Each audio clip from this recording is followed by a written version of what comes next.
Estamos al aire. Bueno, buenas tardes para todos, para todas. Les damos la cordial bienvenida a esta nueva sesión del Aula Abierta Seccional Oriente, en la que estamos trabajando la filosofía como forma de vida, aproximaciones teóricas y nuevas prácticas. Hoy les tenemos como invitada a la profesora Lina Marcela Cadavid. La profesora Lina Marcela es licenciada en filosofía y es magíster en filosofía de la Universidad de Antioquia.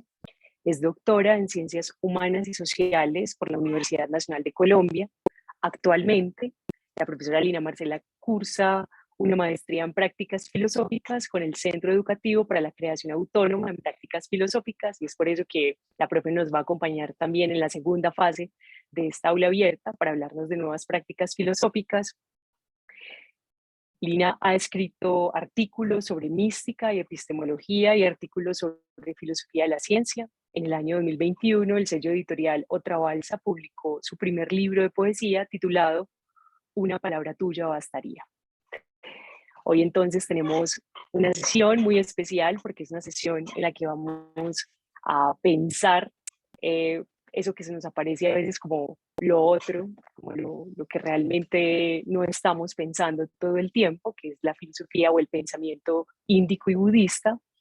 Y bueno, les recordamos a quienes están conectados a través de el Zoom que pueden hacer sus preguntas y sus comentarios a través del chat y a través de preguntas y respuestas, y a quienes nos acompañan por el Facebook, les recordamos que pueden hacer sus comentarios y sus preguntas también en las casillas de los comentarios, y nosotros estaremos pendientes para irlas planteando durante la sesión. Entonces, bueno, le doy la bienvenida a la profesora Lina Marcela y le doy la palabra también. Lili, muchas gracias. Andrés, muchas gracias por la invitación. Pues yo estoy muy emocionada en realidad porque en últimas son pocos los espacios para poder como conversar del tema. Entonces cuando me proponen hablar sobre el tema, pues yo lo encuentro como una oportunidad, no solamente para poder compartir un saber, digamos, académico sobre algo que vengo estudiando desde mi maestría, sino para poderles contar como una experiencia, en realidad como un encuentro y una vivencia a partir de lo que posibilitó para mí llegar a la filosofía de la India, porque también hizo posible como mi comprensión de aspectos en la filosofía de Occidente, por ejemplo, de la filosofía griega, con la que nunca estuve cercana, por ejemplo, en el pregrado. Al tema de la filosofía de la India, de ahí que quisiera pues como comenzar contándoles cómo llegué al tema. Pues en realidad se inicia con una inquietud que parte desde el tema de la experiencia mística en Occidente. Y es la relación que los místicos establecen entre el conocimiento del mundo tal y como es y la experiencia que tienen como individuos.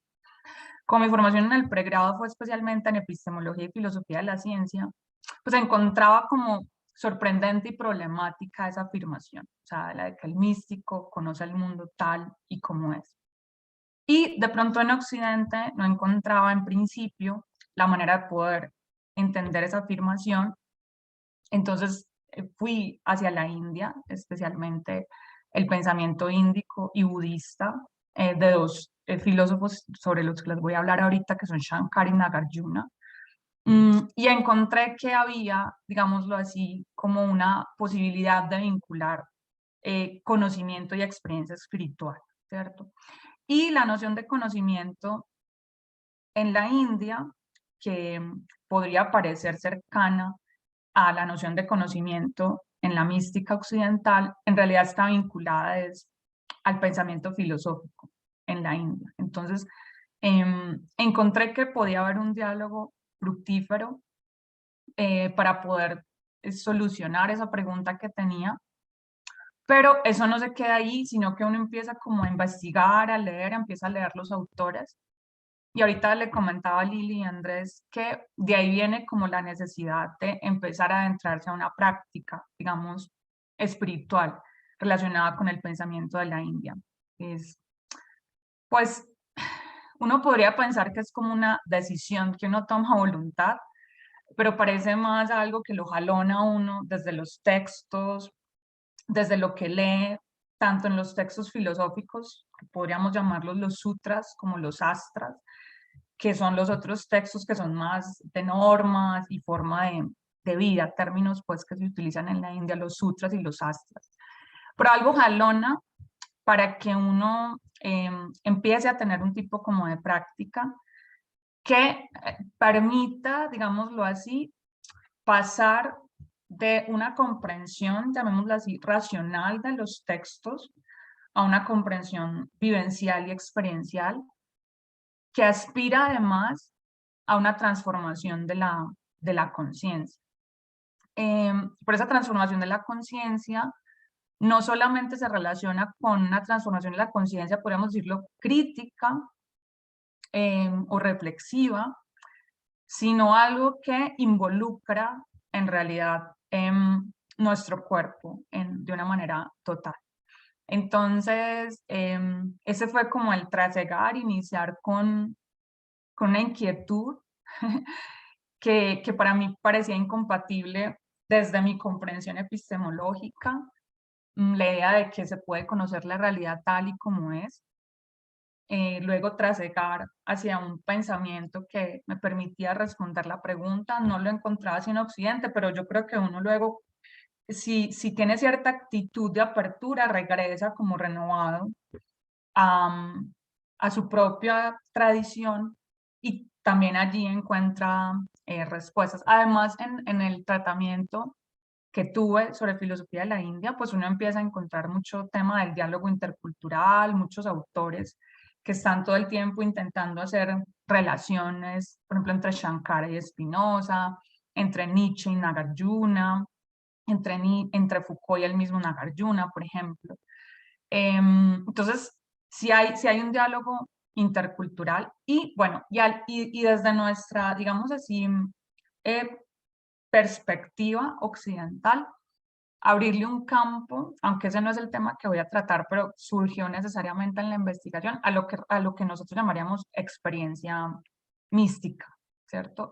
Abrirle un campo a esa experiencia, incluso en el orden del conocimiento, porque en mi tesis de maestría, lo que yo intentaba mostrar era justamente que sí podíamos hablar de manera legítima de conocimiento en la experiencia mística. Lo que pasa es que tenemos que transformar nuestra noción de conocimiento, ubicarnos en un paradigma diferente de lo que es el conocimiento.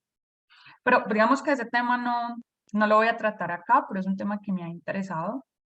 Ya en mi tesis doctoral, la intención fue no trabajar el aspecto como metafísico del problema, sino práctico. Es decir, pensar la práctica, y en este caso la práctica a la que yo me he venido dedicando, eh, que siempre pienso cuando hablo de este tema, debería dedicarme muchísimo más, que es la práctica del Zazen, que es la forma como se medita en la tradición Zen relacionada con el budismo.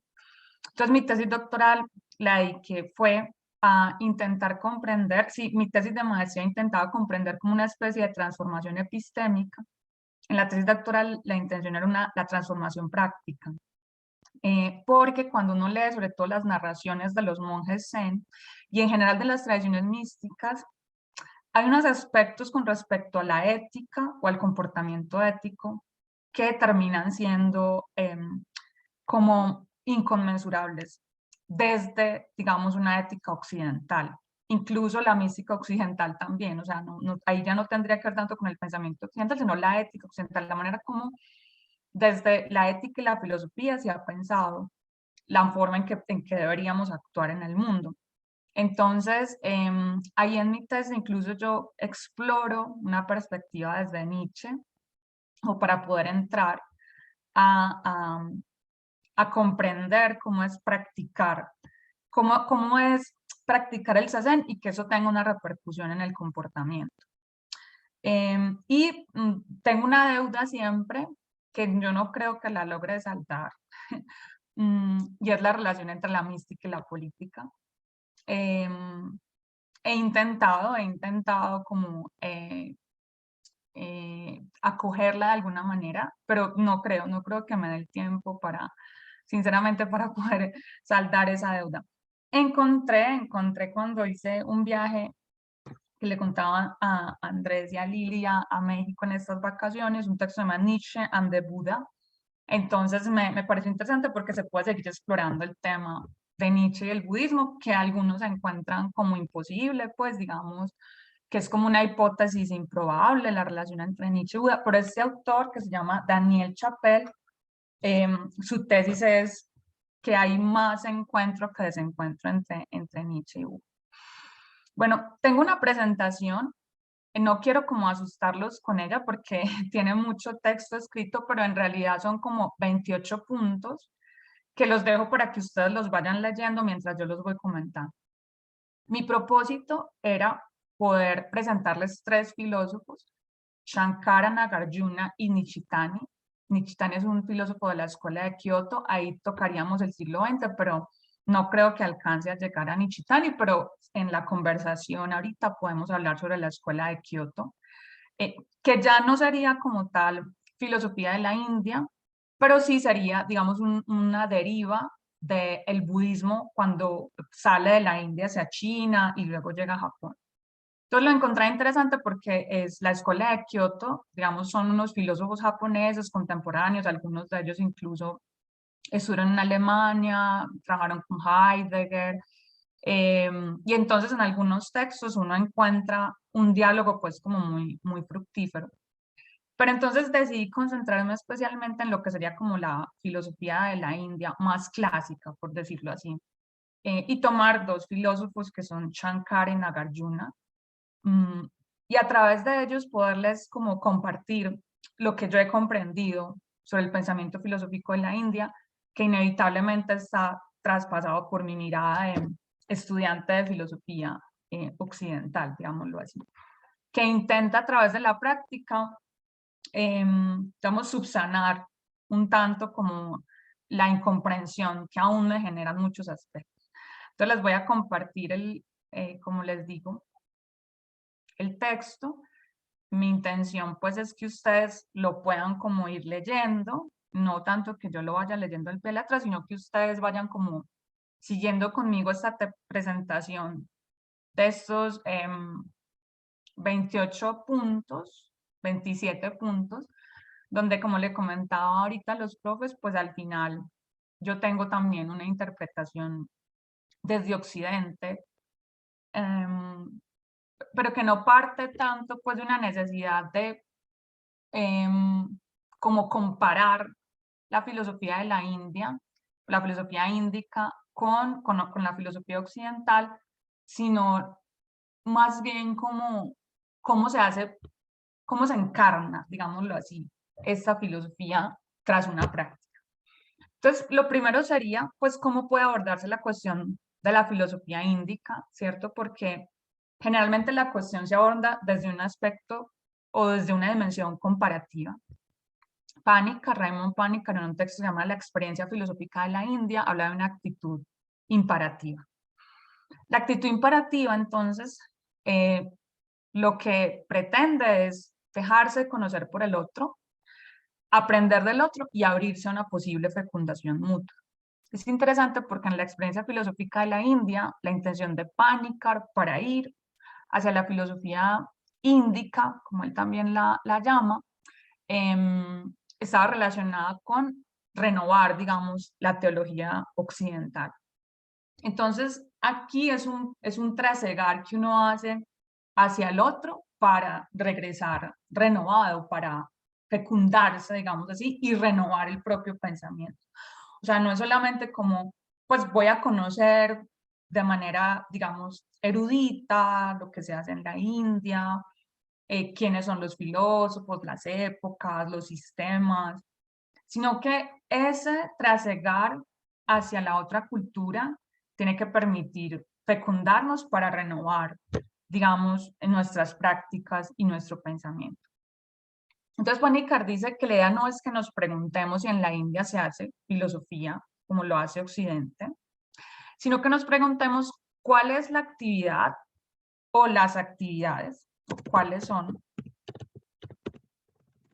las actividades vitales, intelectuales y prácticas que se preguntan por el sentido del hombre, del mundo y de lo existente. O sea, esa es la manera, digamos, llamémoslo metodológica que él propone para poder responder qué podríamos entender como filosofía en la India. Eso me parece muy importante, no es buscar si en la India hay algo como la filosofía griega, por ejemplo, sino más bien comprender que hay una actividad vital, intelectual y práctica que se pregunta por el sentido del hombre, del mundo y de lo existente, y cuál es esa actividad vital, intelectual y práctica que se hace esas preguntas en la India. Entonces traigo esta cita para poder como conectar, digamos, lo que tiene que ver con esta manera de acercarse a la filosofía de la India y luego cómo se desarrollaría la filosofía de la India más clásica.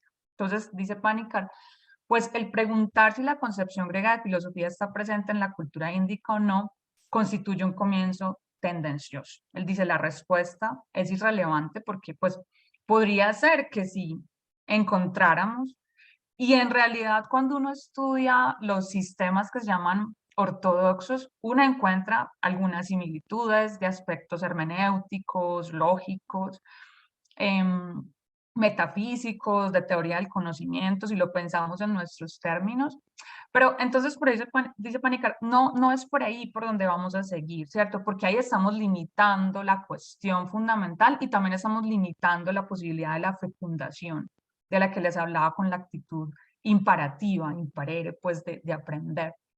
Entonces, más bien es eso. ¿Cuál es esa actividad? Entonces, él dice, ¿cómo podemos pensar el ser? Pregunta la mente occidental desde Parménides. ¿Cómo podríamos conocer aquello por lo cual todo es conocido? Pregunta la Upanishads.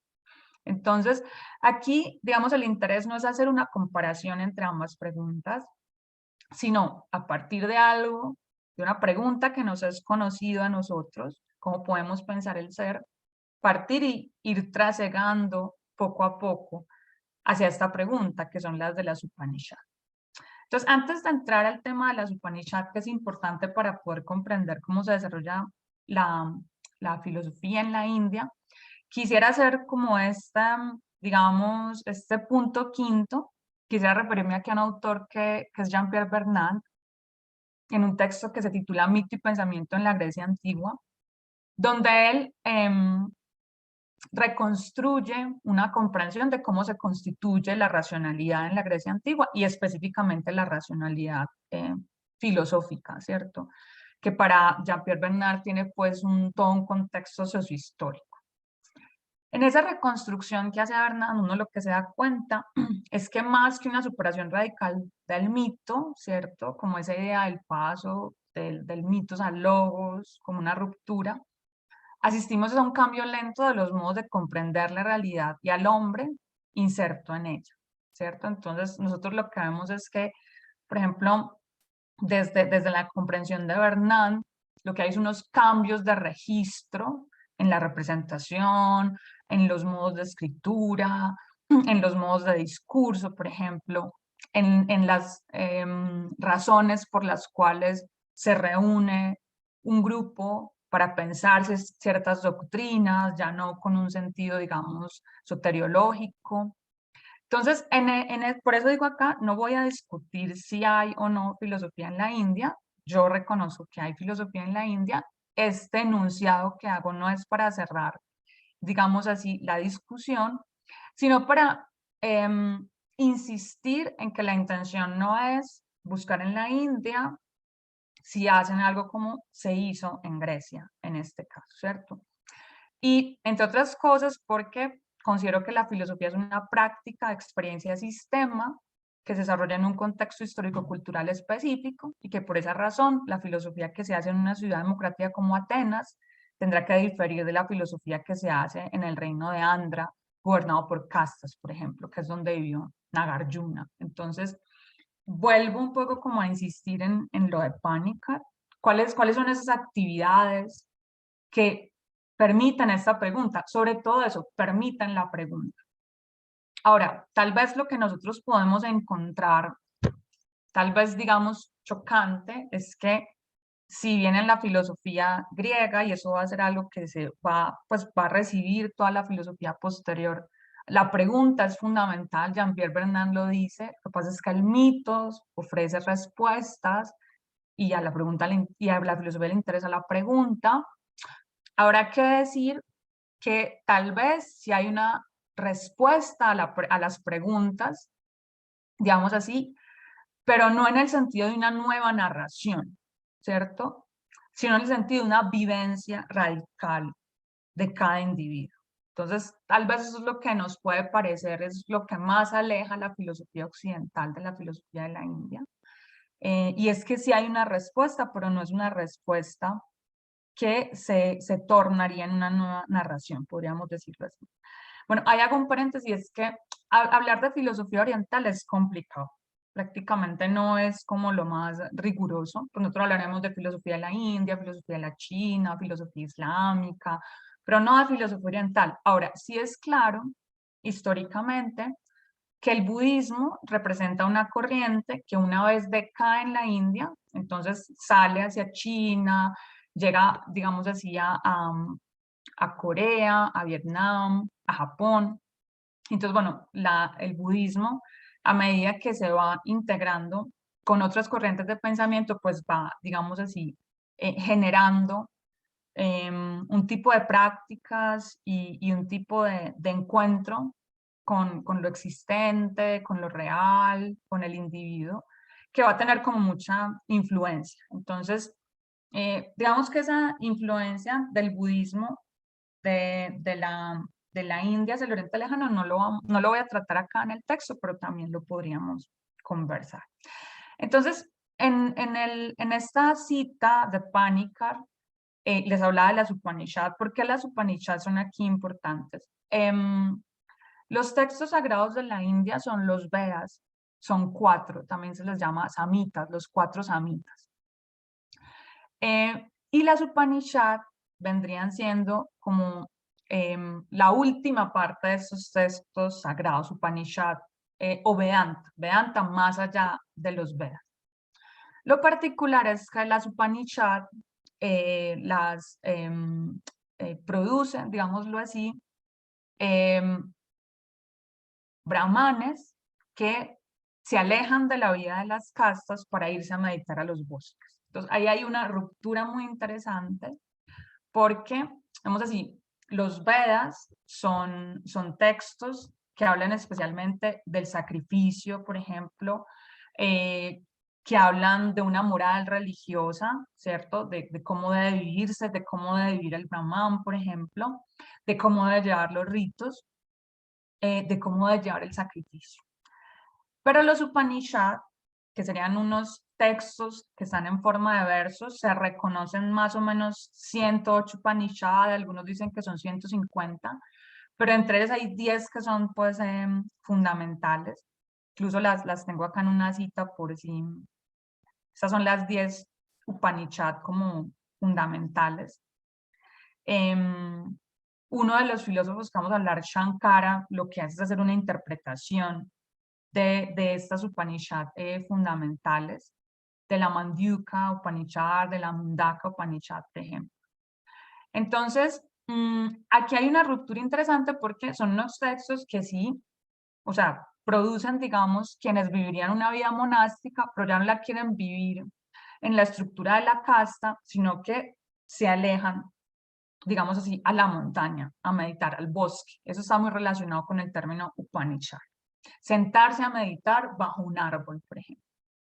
Entonces, claro, aquí aparece algo muy particular. O sea, los textos del Upanishad frente a los Vedas van a seguir una especulación que es propia de los Vedas y que es fundamental en la tradición filosófica de la India y también en sí en el pensamiento religioso de la India, y es la unión entre Brahman y Atman. Podríamos decir simplemente como para tener dos referentes occidentales entre Dios y el alma, pero digamos no podríamos equipararlos completamente, pero podemos tener como una idea, ¿cierto? Entonces la aspiración es a la unidad entre Dios y el alma. Lo que presentan las Upanishads es que esa unión ya no se va a hacer a través de las obras, por ejemplo, de las buenas obras, o del sacrificio, o del rito, en el templo, en la casa, sino como dice Panikkar, el sacrificio se da en el intelecto. O sea, es el conocimiento de esta unidad y luego su vivencia lo que se convierte, digamos así, en lo sagrado, ¿cierto? Entonces, miren que en ese caso las Upanishads conservan este aspecto religioso, ¿cierto? Pero, digamos, van introduciendo lo que podríamos decir como una perspectiva metafísica de esa unidad que antes se entendía de manera religiosa. De ahí la frase de Panikkar, el sacrificio védico se convierte en el sacrificio del intelecto. Esto lo podemos decir de esa manera. Las Upanishad, al ordenarse bajo el criterio ontoepistemológico de la unidad Brahman-Atman, revelarán que el camino privilegiado para la liberación ya no será el rito, sino el conocimiento. Los Vedas son en esencia textos que hablan sobre el rito, pues la creación es concebida como un acto de sacrificio en que la unidad se separa para dar origen al mundo. Por eso es que el Brahman tiene que estar haciendo unos ritos y bajo una estructura, digamos así, en el templo, justamente para lograr esta unión, lograrla en el rito y a través de las obras. Pero para quien, digamos así, es el monje que medita bajo el árbol, a partir de esa meditación, que tiene ese contexto, digamos así, en la casta de los brahmanes, pero alejado de la casta, aquí se trata es justamente de llevar ese conocimiento al interior, podríamos decirlo así. Entonces los Vedas, si bien conciben la importancia del sacrificio y de la obra, de modo que el recinto mundano y temporal que habitan los hombres, digamos, pueda llegar a albergar esa unidad. Los Upanishads, sin negar su afiliación con los cuatro samitas, que es lo mismo que los Vedas, introduce una novedad fundamental para la configuración de todo el pensamiento posterior. El Vedanta expresa en esencia la necesidad de interiorizar el acto sagrado, de modo que el rito ya no se lleva a cabo en el templo, en el edificio de estado, en la casa, sino que se realiza en el alma, o Atman, sería aquí la palabra que podríamos usar. Bien, entonces, lo que va a dar origen a lo que podríamos llamar la filosofía de la India es justamente la especulación en torno a la unidad Brahman-Atman. Entonces, claro, desde las Upanishad, los textos son textos poéticos, si ustedes, que ya hay muchas traducciones excelentes, y pues sí, en realidad muestran como la belleza de la producción de estos textos para poder, digamos, conducir al que medita a esta unidad. Claro, eso va a llevar igual a un tipo de especulación, digámoslo así, en el que van a aparecer unos darsanas o puntos de vista. Lo que llamaremos los sistemas filosóficos en la India reciben el nombre de darsana, y darsana en realidad significa punto de vista, o sea, es un punto de vista sobre la realidad. Especialmente son estos los que llamamos ortodoxos y los que siguen de más cerca la Upanishad, los que especulan sobre la unidad Brahman-Atman, cómo alcanzarla a través de estos diversos puntos de vista. Para nosotros es cercano el yoga, ¿cierto? El Samkhya Yoga, el Samkhya y el yoga terminan uniéndose porque uno sería como la especulación metafísica, el sistema Samkhya, y el yoga sería la manera de llevar a la práctica el sistema. Y el Vedanta, vamos a trabajar especialmente el Vedanta Advaita de Shankara, que aparece en un momento en el cual en la India hay mucho auge del budismo, entonces de alguna manera Shankara va a recuperar toda la tradición de las Upanishads. Quiero que se den cuenta un poco como de los siglos. Las Upanishads van del siglo X al siglo VI antes de Cristo. El budismo aparece en el siglo V antes de Cristo, es decir, hay de alguna manera, hay un siglo en el cual las Upanishads y el budismo son contemporáneos, y entonces hay una tensión, inevitablemente, porque el budismo va, digamos, a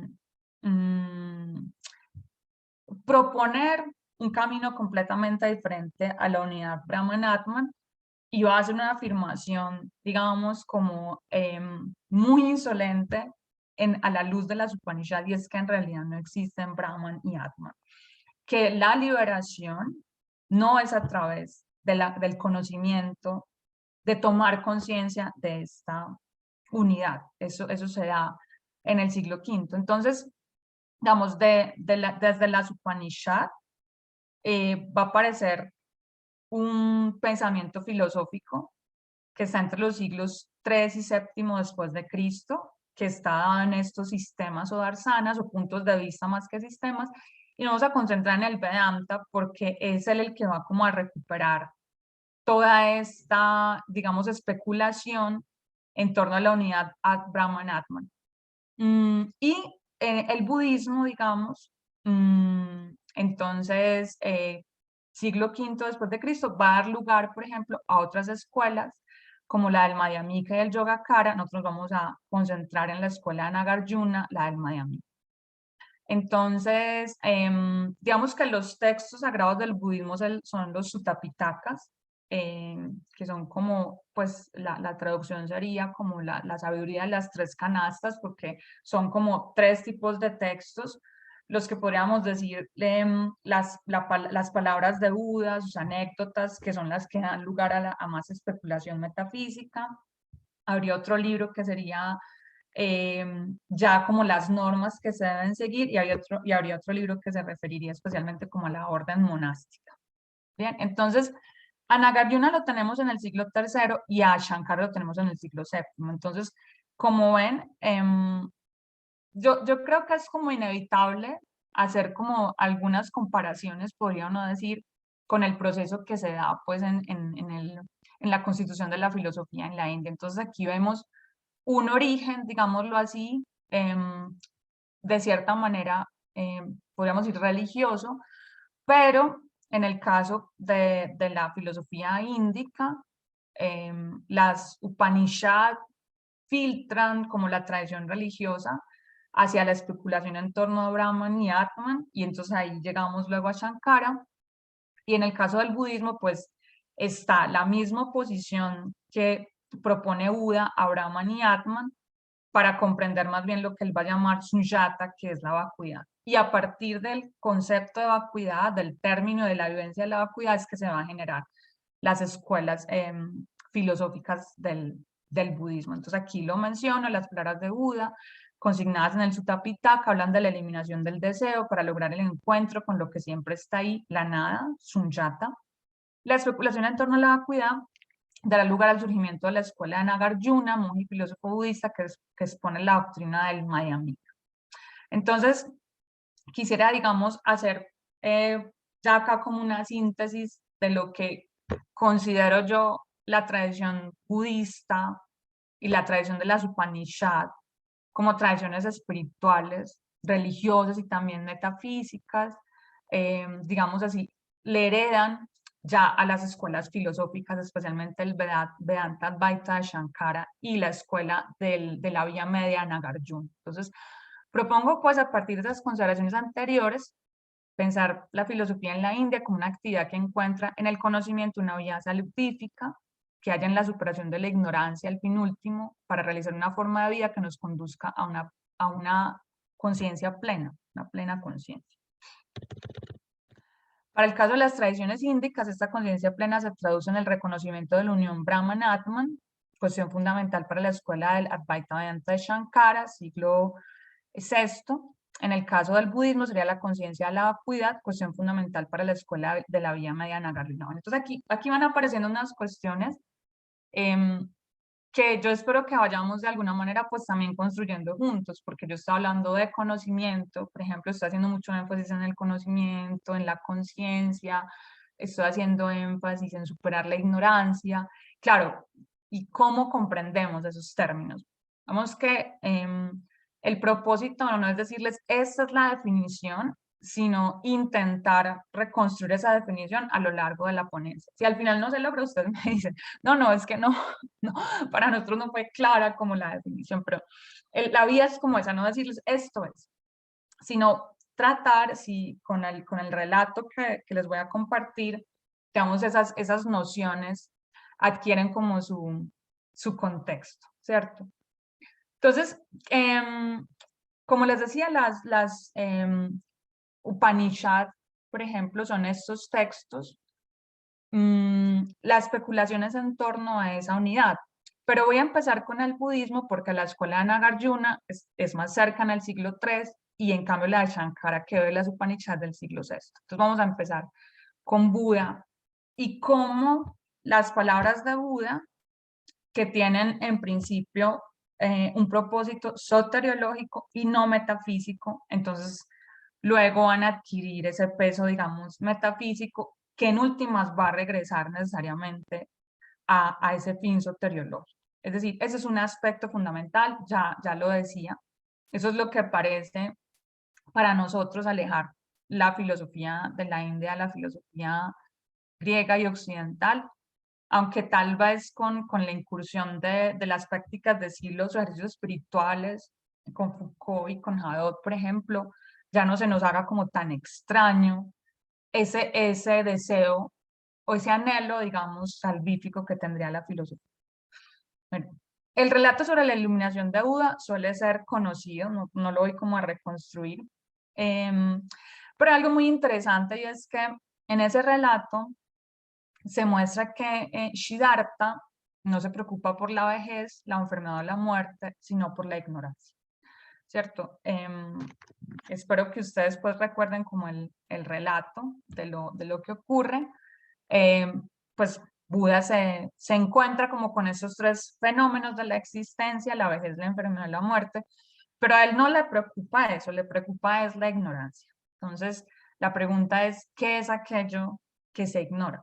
Y esto lo traigo porque, recuerden, lo que digo acá, pensar la filosofía en la India como una actividad que encuentra en el conocimiento una vía salvífica que haya en la superación de la ignorancia, el fin último para realizar una forma de vida que nos conduzca a una plena conciencia, ¿cierto? Entonces, ¿qué es aquello que se ignora según nos dice el budismo? Entonces, la cuestión de la ignorancia es fundamental en el budismo, o sea, que se ignora algo que se ignora y que nos genera malestar, un malestar constante es lo que lleva a Siddhartha a practicar durante 6 años especialmente el ascetismo extremo. Claro, ahí Siddhartha es hijo de su época, él hace parte del clan de los Shakya, pues, y finalmente Siddhartha tiene como dos opciones, o se vuelve un brahman o se vuelve, digamos así, la cabeza que rige el clan de los Shakya.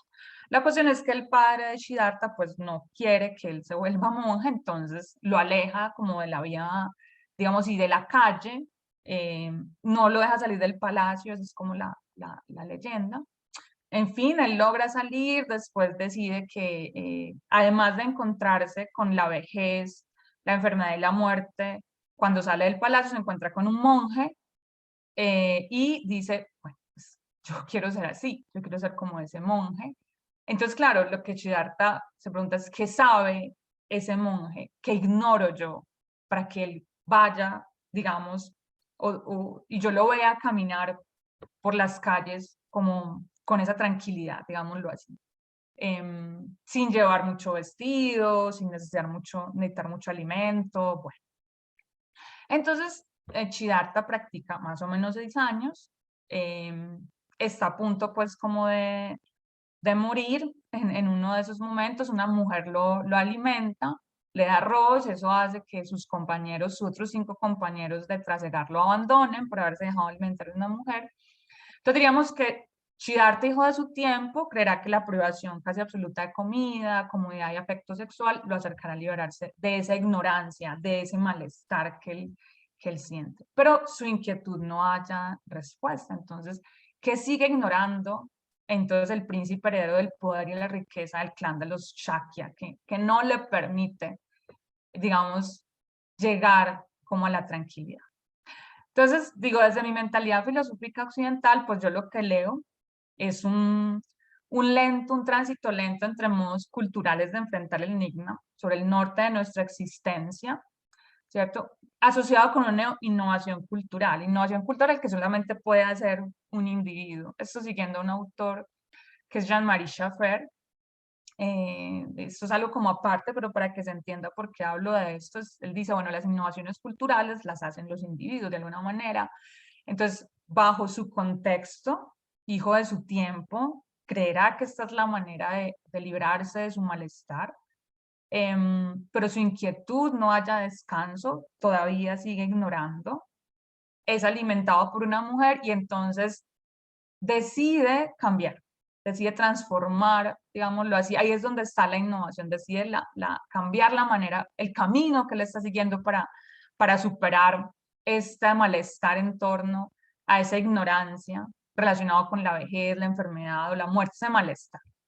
Y entonces, Siddhartha no dice cómo se supera la vejez, la enfermedad o la muerte, más bien medita sobre el por qué rechazamos las condiciones propias de la existencia humana hasta el punto hasta el punto que huir de ellas nos hace sufrir, saber que vamos a su encuentro nos hace sufrir, liberarnos momentáneamente de ellas nos hace sufrir, verlas en otros nos hace sufrir. Ese es el punto, o sea, no es superar la vejez, la enfermedad o la muerte, sino superar ese sufrimiento. Y si ven, es muy interesante porque, o sea, huir de ellas nos hará sufrir, ir a su encuentro. Cuando nos liberamos de ellas, sufrimos, verlas en los otros nos hace sufrir. Entonces, es singular del budismo referir este tipo de ignorancia, el término es avidya, que arraiga en la existencia, y que no remite a un error de juicio por falta de conocimiento o información, sino la falta de luz sobre nuestra propia naturaleza. Siddhartha entonces cambia su técnica. Muy posiblemente Siddhartha cambia su técnica porque tenía conocimiento de los monjes que al dejar la vida de brahmanes iban a meditar bajo los árboles en los bosques, que eran a partir de esas experiencias, yo les decía, es que surgen las Upanishads. Siddhartha debía de conocerlas, finalmente él pertenecía a un clan donde él tenía dos opciones, o ser brahman o ser, digamos, un gobernador. Entonces, él se alimenta, empieza a alimentarse moderadamente. La leyenda dice que se sienta por unos días en un proceso paulatino que va de la concentración a la meditación, no para lograr la unidad Atman-Brahman, sino para sobrepasar la ignorancia que ata su existencia al sufrimiento. Entonces, ¿qué es lo que reconoce Siddhartha cuando se ilumina? Que nada permanece. Esta verdad se extiende a todos por igual, sin distingo, rango, sexo, pues todos somos Budas. Es algo muy interesante porque Buda, en este caso, claro, Siddhartha ya es Buda, porque lo que significa Buda es iluminado. Entonces, Siddhartha no es el único Buda que ha existido, hay muchos Budas, es más, uno de los aspectos fundamentales del budismo es que todos somos Buda, todos tenemos budeidad, o sea, todos estamos iluminados, por así decirlo. Entonces, es muy interesante porque en su meditación, Siddhartha no reconoce que hay una unidad Atman-Brahman, sino que nada permanece, o sea, que tampoco podría haber una unidad Atman y Brahman. Pues esta también se deshace, por así decirlo. Y lo interesante es que es una verdad que no solamente tienen los brahmanes, no solamente tiene el monje que se sienta, digamos así, bajo el árbol, los monjes a partir de los cuales se crean las Upanishads, sino todos, o sea, hombres y mujeres, no importa el rango, no importa el sexo, ahora diríamos no importa el género, todos somos Buda. Pero, ¿cómo ser iluminado? ¿Cierto? Entonces, hay algo aquí muy importante y es que esta verdad a la que llega Buda tiene que encarnarse en una práctica, ¿cierto? Porque solamente a través de la práctica la verdad deja de ser una proposición para convertirse en una experiencia. De ahí la necesidad de unas prácticas de sabiduría, podríamos llamarlo prácticas espirituales, prácticas de sí, prácticas de transformación, ¿cierto? Cada cultura las tiene. Por ejemplo, en la India vemos la recitación de mantras, la concentración profunda, la concentración a través de la respiración, lo que sería propiamente la meditación, la moderación en la comida, la vestimenta, la moderación en la economía y las relaciones sociales, la pertenencia a la Shanga, por ejemplo, la Sangha o al grupo con el que se medita, el estudio del seguimiento del Dharma y llegar a experienciar estas verdades en sí mismo, ¿cierto? Y también estaría la práctica del óctuple sendero, que es, digamos así, como el decálogo budista, que nos dice cómo actuar mientras no hemos llegado a la iluminación. Entonces, ahora, estas prácticas renovan el horizonte espiritual de la India. Así es, a lo que propone el budismo, introduce, por eso hablaba de una innovación cultural, introduce una renovación al hablar sobre sunyata o la vacuidad, ¿cierto? La vacuidad debe entenderse como la radicalidad de la impermanencia. La vacuidad budista nos advierte incluso de no erigir en permanente la doctrina de Buda. Y ese es tal vez uno de los aspectos más interesantes porque, pues, en realidad, ninguno de las narraciones de Buda, digamos, nos lleva a una explicación, a un análisis de esta verdad, ¿cierto? Pues, lo que Buda aspira es la iluminación de todos. Entonces, no es en analizar estas verdades, digámoslo así, que nosotros alcanzaríamos esa iluminación, esa en la práctica. Pero aquí hay algo interesante y es que de todos modos, en todas las culturas, hay quienes aspiran a través del pensamiento a comprender también lo que es liberarse. Entonces, la filosofía en la India justamente intenta como armonizar esa aspiración especulativa de algunos con esa aspiración a, digamos, alcanzar la liberación, alcanzar la salvación, alcanzar la iluminación. Entonces, a partir del budismo, de las enseñanzas de Buda, van a aparecer como dos corrientes, que son el Mahayana y el Hinayana, pero será el Mahayana donde más se concentre como toda la especulación filosófica y metafísica en torno a los sutras budistas. Ahora, algo muy interesante es que el tema del conocimiento se hace fundamental, así como les decía yo en las Upanishad también, y Shankara en el siglo VI lo va a retomar aquí en el budismo. O sea, aquí en esto que les estoy narrando, digamos así, aparece como toda esta necesidad de que sea a través del conocimiento que se alcance la iluminación. Es decir, la especulación acerca de las verdades, por ejemplo, de las Upanishad o del budismo, que son verdades que se alcanzan tras la práctica de la meditación o el yoga, pues también pueden ser reconocidas por el pensamiento racional. Ahora, lo que vamos a ver es que inevitablemente siempre hay que llegar a una práctica, ¿cierto? O sea, y ahí, por eso les decía yo que el tema de la práctica no surge tanto como una decisión personal, sino algo que jalona, pues jalona a vivir las verdades, digámoslo así. O sea, se pueden comprender, pero luego hay un deseo de vivirlas, de encarnarlas, ¿cierto? Entonces, por eso la necesidad siempre de ir a una práctica. Entonces, en el budismo, el reconocimiento de la ignorancia pone en movimiento los eslabones que permiten la definitiva liberación que se alcanza a través del conocimiento. Este conocimiento, sin embargo, no es algo que se recibe de afuera, sino que siempre y en cada caso constituye una posesión original y oculta.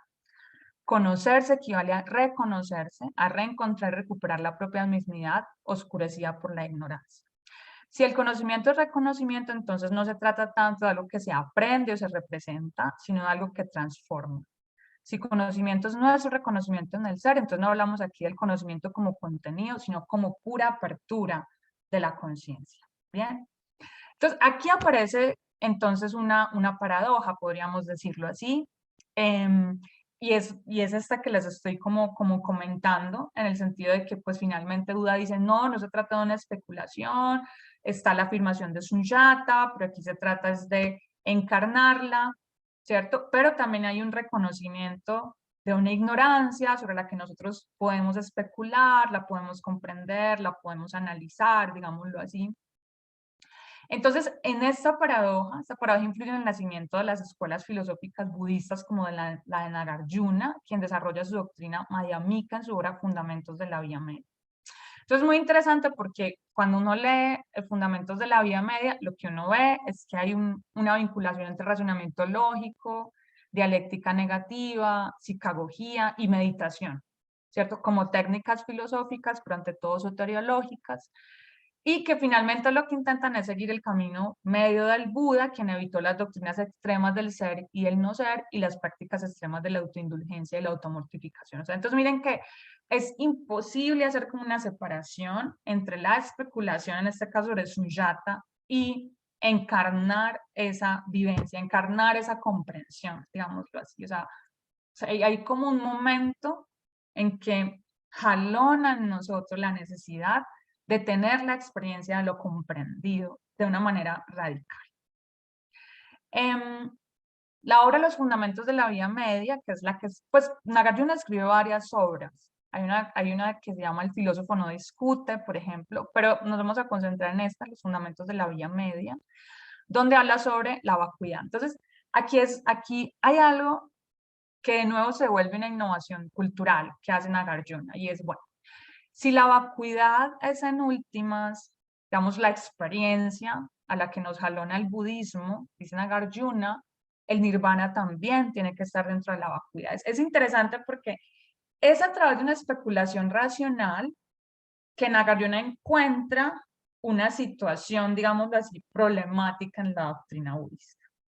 Pero la intención de Nagarjuna no es desmontar la doctrina budista, ¿cierto?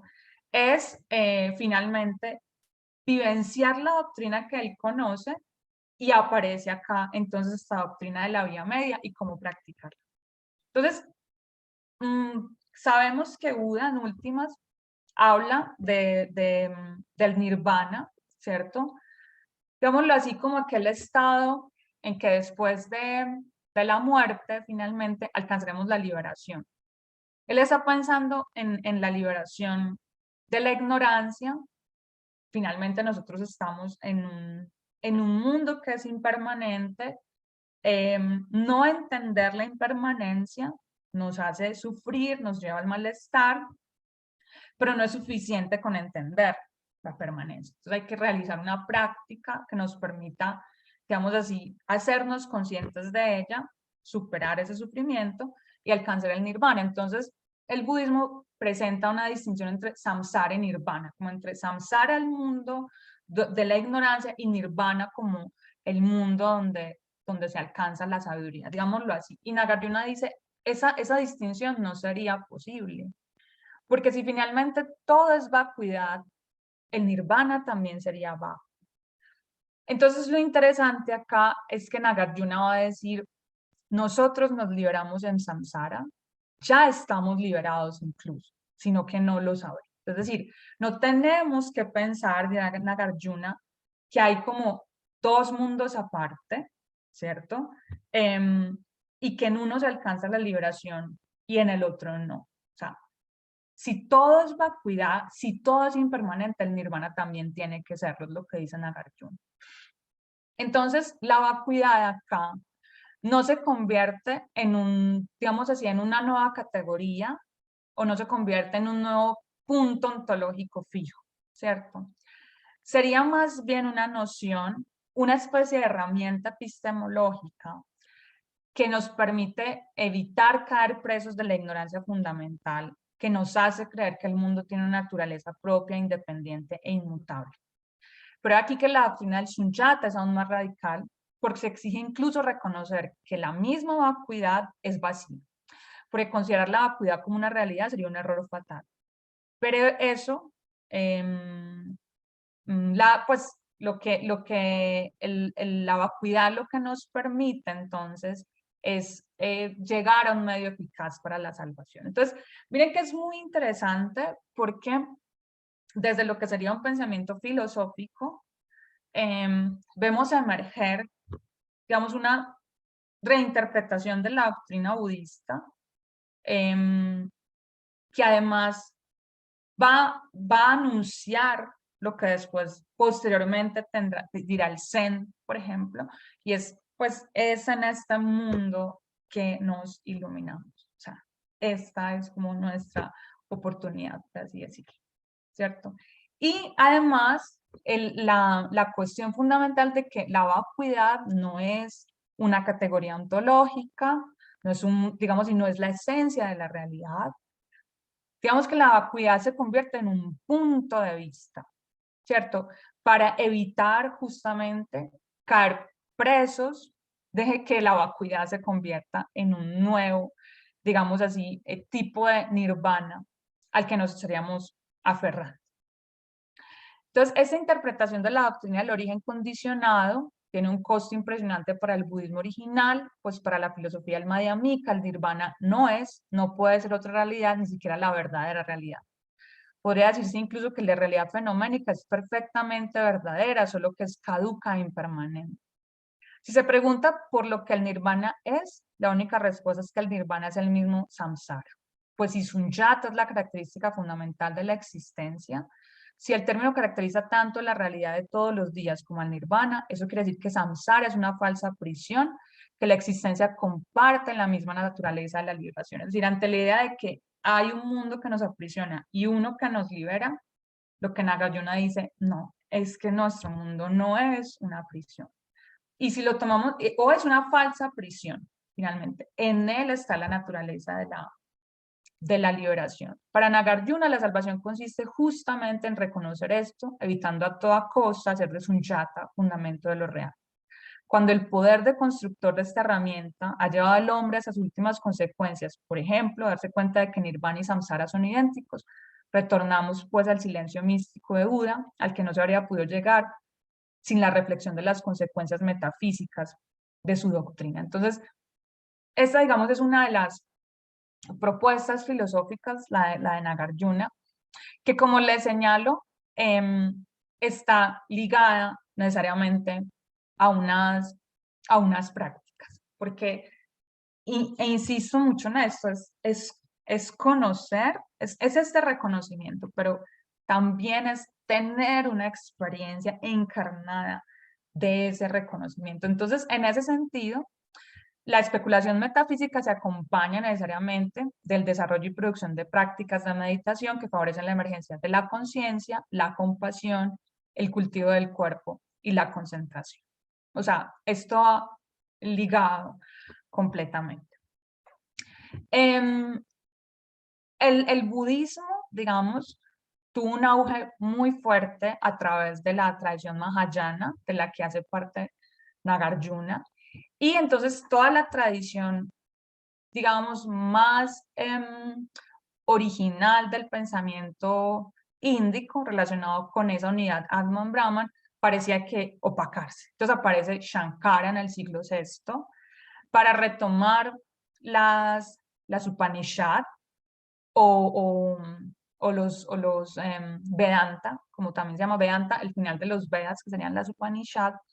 Y entonces vemos aquí otro sistema de especulación y vamos a ver cómo ese sistema, digamos, especula en la relación Atman-Brahman y a la vez cómo necesariamente eso está vinculado con una práctica de conocimiento. Entonces la filosofía budista, digamos así, también representó el renacer de la especulación índica, porque los sistemas que les había hablado ahorita, excepto el Vedanta, voy a volver acá para recordarles los términos, o sea, la Mimamsa, el Nyaya, el Vaisheshika, el Shankhya, el Yoga, pues habría que decir que estos sistemas, antes del Vedanta, de alguna manera lo que empezaron fue un poco como a reproducir ya el conocimiento que tenían las Upanishad o los Vedas, ¿cierto? Y se quedó un poco más bien como en una especie de interpretación o una divulgación, digámoslo así, sobre todo las Upanishads especialmente, y un sistematizar conceptualmente los Vedas. Pero con eso que ocurre con el budismo, y es como decir, no es la unidad Atman Brahman lo que nos permite la liberación, o sea, que ya Buda decía, el Atman no existe, Brahman no existe, pues lo que está es ese malestar, que una vez que nos liberamos de él hemos alcanzado el nirvana, y en este mundo fenoménico nos damos cuenta que todo es sunyata, todo es vacuidad, todo está vacío y todo es completamente impermanente. Claro, miren que esa idea de alguna manera también pone en riesgo toda la tradición más ortodoxa de la especulación de la India. Entonces, va a aparecer Shankara o Sankara, también ustedes lo pueden encontrar, y va a proponer este sistema, o más bien dar sano punto de vista, que es el Advaita Vedanta o Vedanta no dualista, que hay un Vedanta que es de dualista, el de Shankara es un Vedanta no dualista. Entonces, claro, él se basa en las Upanishads, la Mandukya Upanishad es fundamental, y él la toma porque en esa Upanishad se habla de los 4 padas o los 4 estados de conciencia, y la necesidad de alcanzar un estado que es Turiya, que es donde está el estado de la experiencia de la no dualidad. Entonces, lo que va a hacer Shankara es especular en torno a esto y proponer un método para alcanzar ese estado de Turiya, donde, digamos así, tenemos conciencia de la unidad de Atman con Brahma y de que todo es Atman y de que todo es Brahma, ¿cierto? Entonces, en el siglo VI después de Cristo, recuerden que Nagarjuna es el siglo III después de Cristo, recupera toda la fuerza especulativa de los Upanishads, centrada en la pregunta por el principio ontológico del conocer, que se repite de diversas maneras a lo largo de sus sutras. Sutras es el término que suele usarse para hablar de los textos que son de especulación metafísica.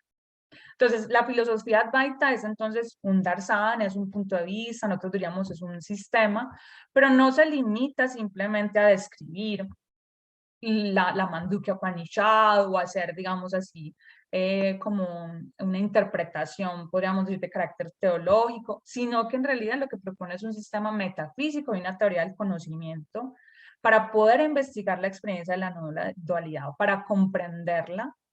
Para comprender esa especulación en torno a la unidad Brahman, Atman, se va a traducir en realidad con fuerza en un lenguaje que es filosófico, porque Shankara no escribe a la manera de versos como está en la Upanishad, sino que escribe son tratados, digámoslo así. Tanto en Nagarjuna como en Shankara, la escritura es una práctica espiritual también, digámoslo así. Y la idea es que quienes leen los textos de Nagarjuna y Shankara, pues se acerquen a esa práctica de la escritura y eso también los prepare como a alcanzar lo que sería la liberación, lo que sería la salvación, ¿cierto? Entonces, digamos que se quiere llegar al estado de Turiya, entonces hay un momento del conocimiento, del estudio, digámoslo así, de la comprensión de lo que dicen las Upanishads en torno a la relación Brahman-Atman, ¿cierto? Entonces hay un método y es primero el estudio del Upanishad, segundo la reflexión sobre lo estudiado, tercero la contemplación para intuir y vivenciar la doctrina, y en ese paso tercero es que alcanzamos el estado de Turiya, donde pues reconocemos que Atman, o sea, nuestra alma y el ser del mundo son unos. Como lo expresa el mismo Shankara, la reflexión sobre la verdad de Brahman debe ser considerada 100 veces más eficaz que la instrucción oral, la contemplación o meditación 100 veces más eficaz que la reflexión. En cuanto al estado de conciencia de Turiya, los resultados son infinitos. Entonces, la cuestión es que lo que está diciendo es cada paso es más eficaz, digámoslo así. Y obviamente alcanzar este reconocimiento de Turiya, pues los resultados son infinitos porque ahí ya alcanzamos el conocimiento último que nos libera. En el caso del budismo, pues nos libera de esa ignorancia y de ese malestar, ¿cierto? Que finalmente se revela en un anhelo de desear que todo permanezca. En el caso de Shankara es justamente esta idea de estar separado, digámoslo así, del ser del mundo, sentir como esa separación constante, sentir que hay como una oposición entre el Atman y el Brahman, entre el alma y el mundo, ¿cierto? Y el reconocimiento es que no hay separación. Esto radicaliza la importancia del camino del conocimiento como vía para la liberación, en oposición al camino de las obras, que era lo que les señalaba. Porque finalmente, volver al camino de las obras, en el caso de toda esta reflexión filosófica, volver al camino de las obras, pues lo que nos lleva es a un nuevo anhelo, un nuevo deseo, ¿cierto? porque en últimas lo que reconoce Shankara y lo que reconoce Nagarjuna, siguiendo para ellos, digamos, la especulación central y fundamental tanto de las Upanishad como de la enseñanza de Buda, es que en rigor no existe, digamos así, un deseo de salvación, ¿cierto? Pero tampoco existiría como tal la salvación, porque ya estamos salvados, sino que no lo sabemos, digámoslo así. Entonces, claro, el camino de las obras. Por eso ahorita, haciendo un paréntesis, les decía que me interesó en mi tesis doctoral explorar este tema, porque es muy común leerlo en la forma de narración de las anécdotas zen y en otras narraciones de las tradiciones místicas. Es un poco como que el camino de las obras como que nos prepara, el camino de la acción que es buena, permite de alguna manera que podamos hacer como este trasegar, pero ese no es el camino hacia la salvación, digámoslo así, porque delante del camino de las obras implica cierto deseo y hay una aspiración allí por lograr algo. Entonces, solo la conciencia iluminada reconoce su identidad con la realidad. La postura que se nos ofrece ahora tras la reflexión filosófica es la postura de la renuncia, incluso de la renuncia al deseo de la liberación. Aquí hay un paralelo de todos modos con Nagarjuna, cuando decíamos con Nagarjuna se vuelve al silencio de Buda, y con Shankara incluso a la renuncia al deseo de liberación. Ya es porque ya estamos liberados, y en el caso de Nagarjuna, porque finalmente nos damos cuenta de esa experiencia de vacuidad.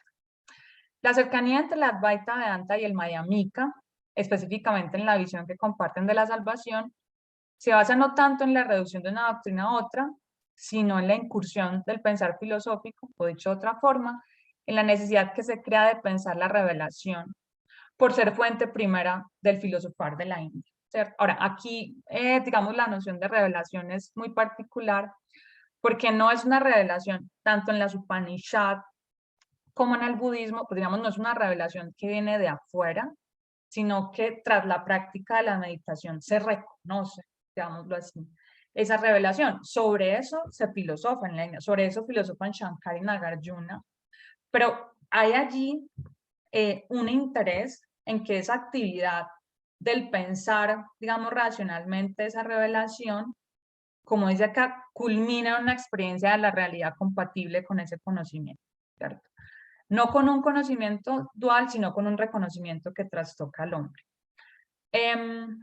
Esa manera, el término que yo he usado, pues, o el término que introduzco para hablar de ese trastocar del hombre es desautomatización, ¿cierto? Es un término que yo como que exploré en mi tesis de maestría y encontré que en términos del pensamiento occidental captaba como de una manera medianamente clara lo que ocurre en ese proceso de trastocamiento. Entonces, bueno, me detengo en esta última afirmación referente a la desautomatización, pues porque para mí representó una vía para comprender, pues no solamente la experiencia filosófica de la India, sino otras formas de espiritualidad, incluso la que se deriva de la filosofía griega, y ahí quiero recordar pues lo que dice Hadot, que define la filosofía como la tarea del yo sobre el yo, ya sea para realizar una obra de arte o para integrarse a la totalidad. De ahí se está refiriendo en parte un poco también como a Foucault con sus prácticas de sí. Y en ese sentido, las prácticas de sobre sí son primordiales en la filosofía, ya que los ejercicios espirituales son productos no solo del pensamiento, sino de una totalidad psíquica del individuo que en especial revela el auténtico alcance de tales prácticas. Gracias a ello, el individuo vuelve a situarse en la perspectiva del todo. Podríamos decir que estas palabras dejadas son para nosotros más familiares, podríamos decirlo así. Entonces, digo acá, así con Hadot encontramos un puente para el diálogo en lo que él ha denominado ejercicios espirituales, y con Hadot vinculo los ejercicios espirituales a lo que podríamos denominar su teleología, ¿cierto? El término que yo uso para esa teleología es desautomatización, y lo explico de esta manera. Entonces, así como el yoga pretende, como dice Mircea Eliade, suprimir la automatización de la vida, invirtiendo cualquier actividad biológica y psicomental humana, la filosofía desautomatiza nuestra tendencia a pensar en términos dualistas. Entonces, pues en este caso estoy hablando de la filosofía de la India. La realidad a través de una reflexión de nuestros estados de conciencia, como es el caso de la Advaita Vedanta, o a través de una reflexión del uso de nuestro lenguaje, como es el caso del Madhyamika. Tanto en el pensamiento índico como budista se siguen métodos que buscan una transformación del sujeto, de la experiencia, que cambie radicalmente la relación nociológica habitual entre el hombre y el mundo. Este conocimiento, reconocimiento nos conduciría a descubrir que siempre hemos sido libres. Esta es pues la enigmática y maravillosa enseñanza que nos procura la filosofía de la India. Ahí termino la presentación, hago como dos anexos que pueden servir un poco y es, digamos que especialmente los indólogos hablan de unos periodos históricos de la filosofía de la India, pues yo creo que eso nos puede también situarnos como temporalmente. He usado el término filosofía índica y no filosofía hindú, por ejemplo, porque es que hindú es un término que van a usar los ingleses para referirse, digamos así, a las corrientes religiosas de la India. Y en realidad el pensamiento hindú no es lo mismo que filosofía índica o filosofía de la India, es diferente, ¿cierto? Digamos que incluso en lo que uno podría decir los periodos de los textos de la India se reconoce pues el periodo de los Vedas, el periodo de los Upanishads y el periodo del Bhagavad Gita. El Bhagavad Gita sería el que daría origen más bien a lo que nosotros conoceríamos como hinduismo, ¿cierto? Que sería como ya una forma más popular de los Upanishads, menos especulativa, podríamos decirlo así. Entonces se habla, pero igual se habla de un periodo posclásico hinduista, porque como les señalo, esto lo hacen especialmente los indólogos y desde Occidente. Entonces se habla de estos siglos, pues habría como tres periodos. Habría un periodo de avanzamiento del hinduismo, una vez que decae el budismo, que es lo que habíamos con Shankara. Hay un momento en que la India es invadida, entonces hay una primacía islámica y luego viene la erupción de las ideas occidentales. En el budismo también se reconoce pues como unos periodos que son relacionados con el periodo de la doctrina budista y luego el periodo del Hinayana y luego el periodo del Mahayana, pues digamos que es el que tiene más, más alcance fuera de la India, ¿cierto? De estas especulaciones de Nagarjuna, por ejemplo, va a llegar a la India el primer patriarca zen, que es Bodhidharma, y ya la tradición zen, que se liga con el budismo, se va a ver permeada por el Tao, por ejemplo, un diálogo con el Tao, y nos va a dar luego entonces lo que sería específicamente el Zen en Japón. En China sería el Chan y en Japón sería el Zen. La palabra en realidad remite al término meditación, ¿cierto? En ambos países. Es interesante porque en el Zen vemos que se recupera pues algo y es alejarse como de la especulación, volver a la práctica, volver a la narración, pero igual vamos a encontrar muchos monjes especulando sobre la vacuidad y viviéndola también de alguna manera. Bueno, de ahí entonces les iba a hablar, pero aquí pues yo creo que ya se va como el tiempo, de la escuela de Kioto, que es una escuela que es de filosofía, pero también está relacionada con el Zen, porque los filósofos de la escuela de Kioto son practicantes del Zen. Estas son pues como algunas referencias que usé. El texto de Nagarjuna, Fundamentos de la Vía Media, los de Panikkar, que los recomiendo bastante pues como para el tema. Y bueno, eso es como lo que quería compartirles y muchas gracias por su escucha y su interés también en el tema. No, Lina, muchísimas gracias a ti por tu generosa exposición. Me imagino que como yo, muchos de ustedes están algo impactados por la cantidad de aspectos que vincula toda esta tradición. Parece realmente un mundo paralelo a la historia de la filosofía. Realmente me impactaba un poco que se hubiesen hecho tan pocos relacionamientos hasta ahora. Pues ahora nos hablaste de Spinoza, de Nietzsche, ¿cierto? Byung-Chul Han ha venido también haciendo varias aproximaciones o acercamientos, pero cuando ibas mencionando esta cantidad de conceptos y reflexiones, casi que uno inmediatamente iba haciendo acercamientos con la historia de la Sí, filosofía en Occidente. Y tal cual. si esto se desarrolló, digamos, mucho antes que los desarrollos en Occidente, pues ha sido una lástima que de alguna manera en Occidente nos hayamos casi que un iniciar de alguna manera desde, no desde cero, pero sí muy atrás, sabiendo que en esta otra cultura pues ya tenían tantas reflexiones avanzadas. Y obviamente si habrán, por supuesto, razones de carácter histórico, de comunicación, las tecnologías de la comunicación para la época, los viajes, por supuesto, es un factor explicativo. eh, sí, sorprende entonces la inmensidad de este mundo y por tanto pues digamos que constituye una inmensa provocación para conocerlo y en eso has hecho pues una labor estupenda con tus estudios de posgrado y los cursos que también que sé que has dado sobre el tema y pues ahora en esta aula abierta. Muy bien. Profesora Lina, tenemos de parte de los asistentes por ahora dos intervenciones. Lili y yo también tenemos algunas y realmente quisiéramos poder abordarlas. La primera es de Sergio Andrés Arcos Muñoz, que más que una pregunta es una afirmación que pues podemos convertir en pregunta. Dice, qué interesante sería que las mallas curriculares de los programas de filosofía se renovaran, cambiando la malla curricular donde se tenga en cuenta otras formas de ver el mundo. Nuestra tarea es descolonizar la filosofía eurocéntrica. Aquí sería la descolonización de la filosofía no por vía del pensamiento latinoamericano, sino por vía de, ¿cierto?, de un pensamiento más global. Frente a ello, aprovecho para preguntarte, en Occidente o en Latinoamérica, ¿qué universidades o qué países van como a la vanguardia de esta exploración?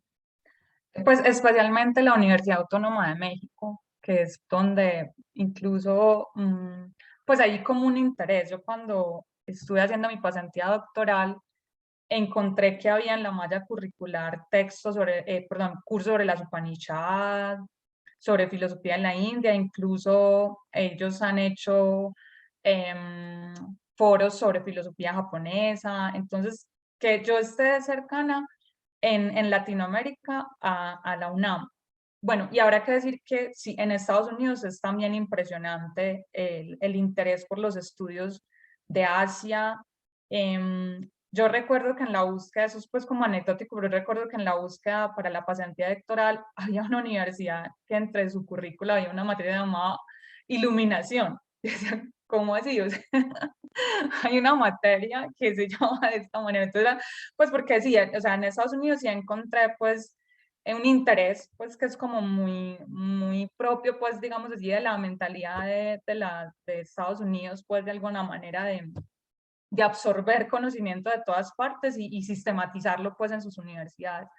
Pero por ejemplo en la UNAM, para quien esté interesado, hay cursos y hay docentes interesados en el tema y que lo han trabajado.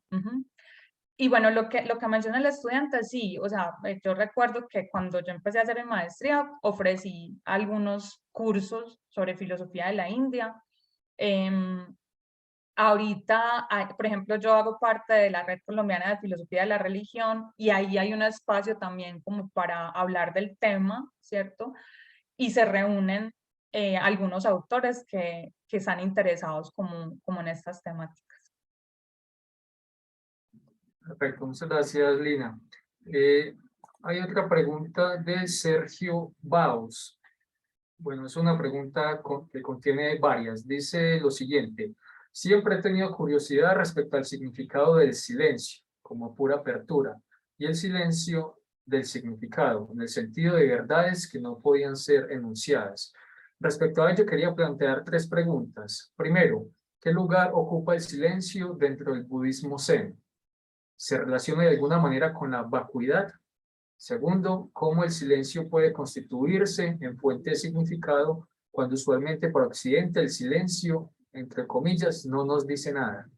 Y tercero, dentro de esta tradición de pensamiento, ¿hay alguna valoración o pregunta que privilegie el no ser por encima del ser? Entonces son como, ¿cierto? Una pregunta en relación con el significado y la función del silencio en el budismo zen y el otro con el no ser. Bueno, pero la postdata es muy importante. Me causó muchas gracias Sergio, cuando dice que fueron una respuesta sin bastonazos, gestos o carcajadas, porque cuando uno lee las anécdotas de los maestros, eso es lo que se encuentra. El discípulo va pues como con todo ese anhelo de buscar una respuesta. Incluso en el session en el que estuve, el sensei contaba una de esas anécdotas en que el discípulo tenía que meditar sobre el Kuan de Mu, y él le dice al maestro, no entiendo, y el maestro le dice, no te mereces ni 60 bastonazos de mi parte, que es un insulto pues completo, como vete de aquí. Entonces le toca ir y seguir, entonces es cierto, o sea, es lo que uno recibe. Y también digo lo de la postdata porque mi interés también como en este tema ha sido como acercarlo pues a nuestro medio, digámoslo así. Y sobre todo, yo encontré en el tema de las prácticas espirituales una manera pues muy rica de hacerlo a través de la práctica. Entonces, varias cuestiones con respecto a lo que pregunta Sergio. Y es, bueno, no, lo que pasa es que, primero, no creo que en Occidente el silencio no nos diga nada. Yo creo que de pronto es una afirmación muy contundente. Y es muy importante transitar siempre el camino medio que dice Nagarjuna, ¿cierto? Evitar como esas posturas extremas, porque nosotros sí podemos encontrar en la tradición mística, y yo diría que incluso hasta en la tradición filosófica, una valoración por el silencio, ¿cierto? Y a mí se me viene a la cabeza, por ejemplo, uno de los filósofos que me interesó estudiar, que fue Wittgenstein, justamente por el tema de la mística. O sea, yo entré a Wittgenstein fue por eso, por su tema de la mística, y lo que él dice al final del Tractatus no apunta ni a una negación de la racionalidad, ni a una afirmación sobre entonces hay que darle apertura a lo irracional. Apunta más bien a algo que es muy cercano a las tradiciones espirituales de la India y en este caso del Zen. Y es que lo místico se señala, o sea, es decir, más o menos Wittgenstein dice, no es que yo diga que soy Buda, sino que yo tengo que encarnar, o sea, alguien me tiene que señalar y decir, ese es como Buda, digámoslo así. No es algo que se enuncie, o sea, quien venga acá a decirnos, yo soy Buda por esto y eso, uno diría como, no nos suena como que él nos enuncie eso. Entonces yo no diría que en Occidente, así de manera tan radical, el silencio no diga nada. Ahora, la cuestión del silencio en la tradición Zen, que viene desde el budismo, no es que no sea fundamental enunciar las verdades, pues Buda hizo discursos, ¿cierto? Lo primero que hace Buda cuando se ilumina es hacer el discurso en el monte Benares, es cuando habla del óctuple sendero, de las 4 nobles verdades, y entre ellas está el óctuple sendero, sino que es más bien que enunciamos las verdades, las discutimos, hablamos sobre ellas, se las enseñamos a otros. En últimas, más o menos en el sentido de la hermenéutica filosófica, dialogamos porque queremos llegar a la verdad y se escribe sobre ellas y se dialoga, pero una vez que nos jalona la necesidad de la práctica, la necesidad de experienciar lo que se dice, aparece el silencio. Pero no porque se niegue la racionalidad de lo dicho, sino porque ya se tiene experiencia de lo dicho. digámoslo así. Entonces ya no hay necesidad como de continuar el razonamiento, por lo menos para el individuo que se ha iluminado. No obstante, en la tradición mahayana está la figura del bodhisattva, y el bodhisattva, diferente al arhat del hinayana, retrasa su iluminación para llevar a otros hacia la iluminación.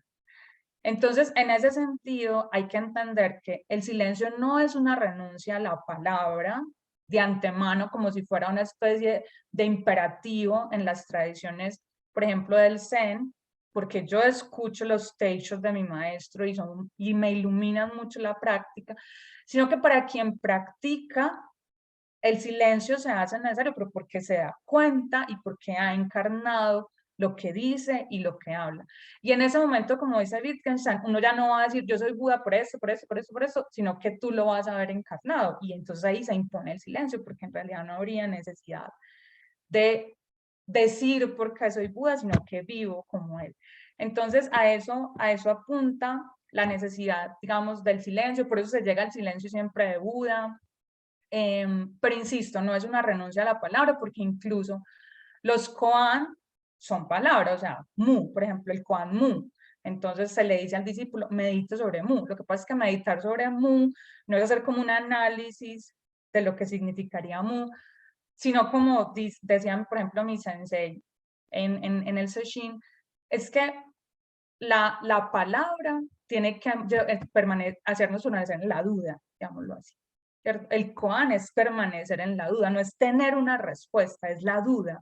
Y mientras yo permanezca en la duda, digamos que voy allanando ese camino hacia la iluminación. Eso es lo que podría señalar. Sí, gracias, Lina. Antes de darle la palabra a Lili, que ella también tiene dos preguntas muy interesantes relacionadas con uno de los conceptos más complejos que abordaste, que es el de la vacuidad, el de la vacuidad vacía. El de la impermanencia, voy a preguntar a Lili también sobre ello. Quisiera preguntarte nuevamente, Lina, por varias de las prácticas de meditación, prácticas espirituales que mencionaste en tu conferencia, para mirar cuáles de esas consideras, o si todas de las que mencionaste, pueden denominarse como prácticas de una vida filosóficamente llevada. Bueno, lo que pasa es que recuerda que en la India no podríamos separar, ¿cierto?, la especulación filosófica de la experiencia en torno a esa especulación, ¿cierto? Entonces, para nosotros, algunas de esas prácticas parecen más de carácter religioso que filosófico, podríamos decirlo así. El punto es que todas esas prácticas que yo mencionaba ahí, porque, digamos, no es lo mismo meditar que meditar en torno a la respiración, ¿cierto? Es decir, por ejemplo, hay una meditación que es concentrándose en un objeto, pero hay una meditación que apunta a no tener ningún objeto de concentración. Está cuando uno pronuncia un tipo de mantra, pero también cuando uno se sienta, digamos, en quietud a pensar sobre lo especulado. Entonces la cuestión es que todas terminan siendo prácticas relacionadas con la filosofía, porque el interés es que lo especulado se lleve a la experiencia.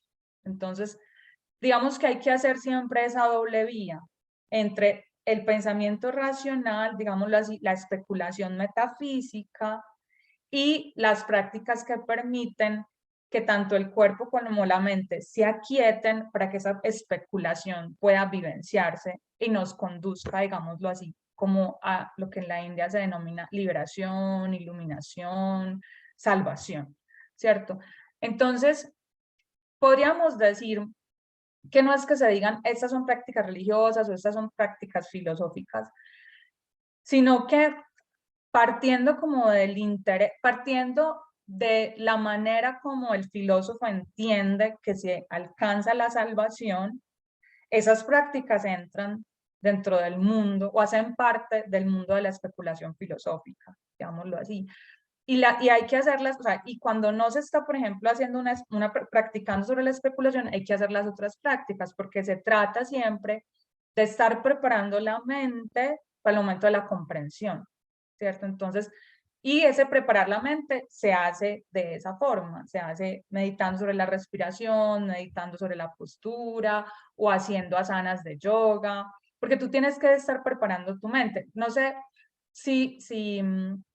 por ejemplo, cuando Foucault especialmente dice en Hermenéutica del Sujeto, las prácticas espirituales preparan al filósofo hacia la verdad. La filosofía es la especulación sobre la verdad. Entonces, nosotros nos tenemos que estar preparando. Lo que pasa es que suponemos en Occidente que la única preparación es la de la especulación, digámoslo así. Pero la mente siempre tiene que estarse preparando para que la especulación nos remita luego a la comprensión y a esa iluminación, digámoslo así. Entonces, por eso es que ellas también terminan haciendo parte del camino de la filosofía como prácticas espirituales. Yo creo que ahí nos sirve mucho lo que dice Hadot y Foucault, ¿cierto? La relación entre la espiritualidad y la filosofía. Y nuestra tendencia a olvidar que hay prácticas que tenemos que hacer para preparar la mente para la comprensión filosófica. Algo así. Ok, muchas gracias, Lina. Lili, ¿quisieras plantear tus preguntas? Sí, muchas gracias. También aprovecho para agradecer, ya que Andrés lo ha hecho y realmente me ha parecido muy sustancial, muy interesante esta conversación. Hablaba yo con Andrés de dos puntos. La primera es, ahorita nos hablabas, Lina, de la impermanencia y de la importancia de ese concepto de impermanencia dentro de este pensamiento índico, y quería preguntarte si estarías de acuerdo con la hipótesis de que realmente en el mundo occidental, de hecho, lo que hacemos y nuestro desarrollo histórico material ha sido antes como en función de permanecer, de hecho en función como de hacernos inmortales, de estar en el mundo incluso después de la muerte, que esa ha sido como una obsesión en el mundo occidental. En ese sentido, como que se presentaría realmente una oposición como fuerte en eso que moviliza esas dos formas de pensamiento, o al menos la tradición de pensamiento occidental y esa tradición de pensamiento de la que tú nos estás hablando hoy. Y la segunda pregunta era respecto al concepto de vacuidad, que le decía yo a Andrés que en el mundo, al menos como en los discursos, en el orden del discurso occidental, esa palabra vacuidad para referirse al mundo a veces aparece con usos de hecho peyorativos, ¿cierto? Como decir que algo está vacío genera como cierta angustia en el mundo occidental. Eh, ¿Tú estarías de acuerdo como con esas afirmaciones, o por lo que has estudiado es que no hay tanta diferencia, no hay ese abismo que aparentemente parece surgir en estas reflexiones? Nos gustaría como saber qué piensas al respecto. Sí, Lilia, muchas gracias por la pregunta.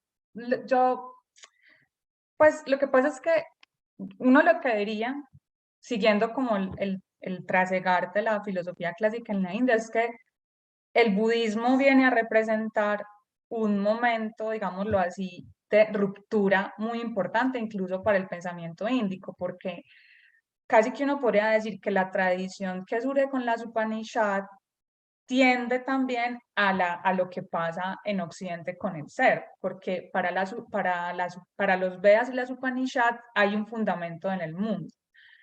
Los Vedas intentan llegar a ese fundamento a través del rito religioso, ¿cierto? Y a través como de una constitución socio-religiosa que ha estado como en las castas.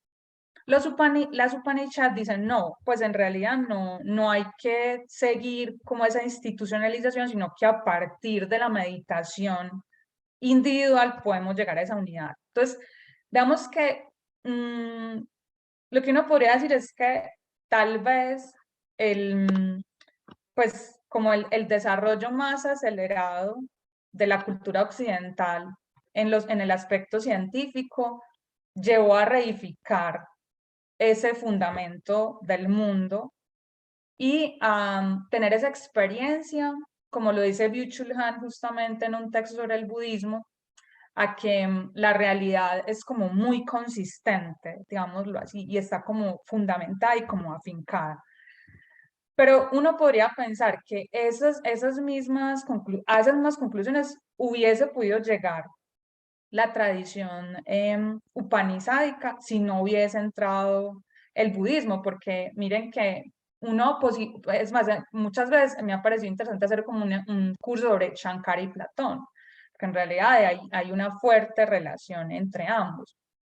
Lo que pasa es que lo que tiene de particular el budismo es que en principio no es una doctrina filosófica, sino que es la narración de una experiencia que vive un ser humano, porque Buda no es un dios, pues luego el Mahayana y en otras tradiciones que van a retomar el Mahayana, pues empiezan a hablar de Budas como dioses, pero Buda es un hombre común y corriente que tras un impulso, digamos así, que creo que todos los seres humanos tenemos, y es como ese malestar constante que genera la existencia. Él dice, no, o sea, yo no me aguanto más de esto, ¿qué hago? ¿Qué hago? Y creo que todos decimos, ¿qué hago? ¿Qué podemos hacer? Bueno, él se sentó. Bueno, él 6 años se la pasó siendo un asceta extremo y luego se sentó y en 7 días, cuenta la leyenda, luchó con Mara, que es el demonio pues como de lo fenoménico, y encontró la verdad. Y la verdad es que todo es impermanente, digámoslo así.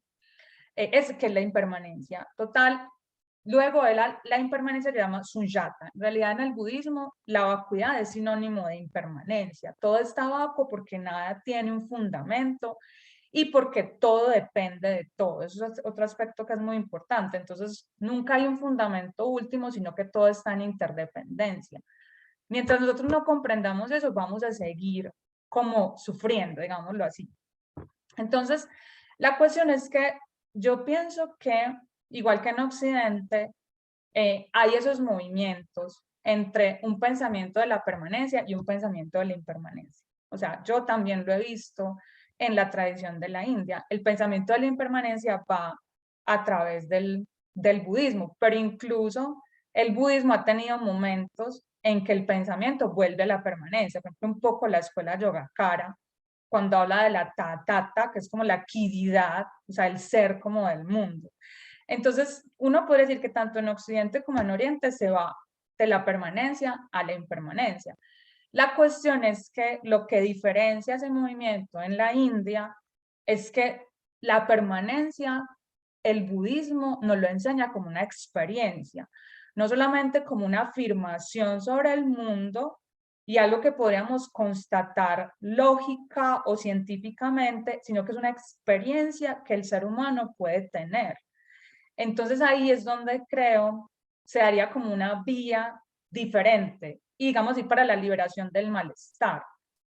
Porque en realidad, yo por ejemplo, pues yo le preguntaba al sensei, pero ¿por qué es tan difícil vivir la impermanencia?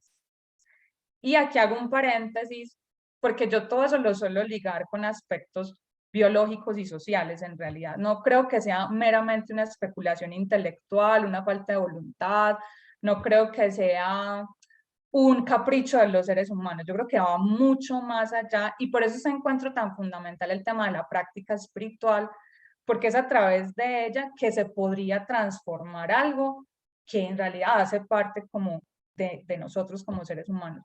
Entonces, yo diría que también en Occidente hay pensamiento de la impermanencia expresado de otras maneras, pero lo que el budismo nos da como plus, digámoslo así, es una experiencia de la impermanencia, es una narración de la experiencia de la impermanencia.